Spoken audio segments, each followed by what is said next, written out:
L'enquête pour viol et agression sexuelle sur mineurs visant l'ancien animateur et ministre Nicolas Hulot a été classée sans suite pour prescription de l'action publique, a indiqué lundi 12 septembre 2022 le parquet de Paris à l'AFP, confirmant une information de BFM TV.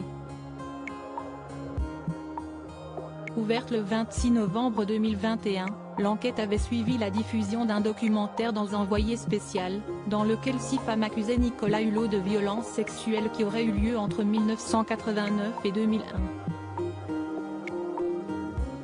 L'une d'elles était mineure à l'époque des faits qu'elle dénonçait.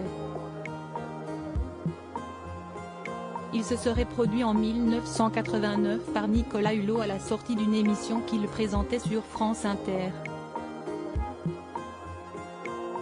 Dans l'émission de Lise Lucet, on apprenait pourquoi la présumée victime n'avait pas parlé avant, car elle avait 16 ans à l'époque et lui 34, c'était une star de la télévision, celle d'Ushuaïa que les téléspectateurs regardaient tous les samedis.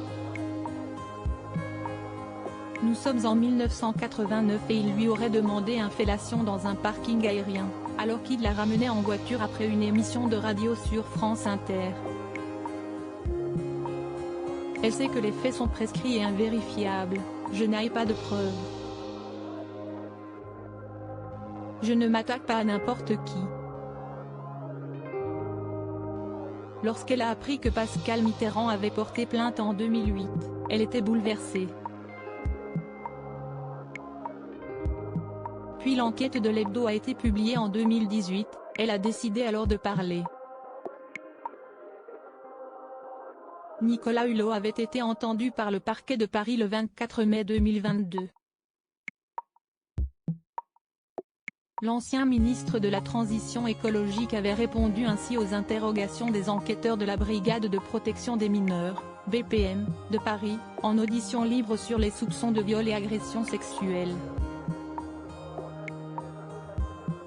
Si sans suite du point de vue judiciaire, pour Nicolas Hulot, ce numéro d'envoyé spécial a mis un coup d'arrêt à sa carrière.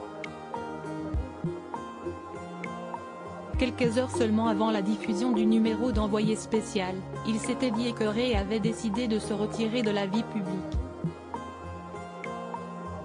Nicolas Hulot, en couple avec Florence Lasserre, depuis le milieu des années 1990, s'est ainsi réfugié auprès des siens à Saint-Lunaire en Ille-et-Vilaine.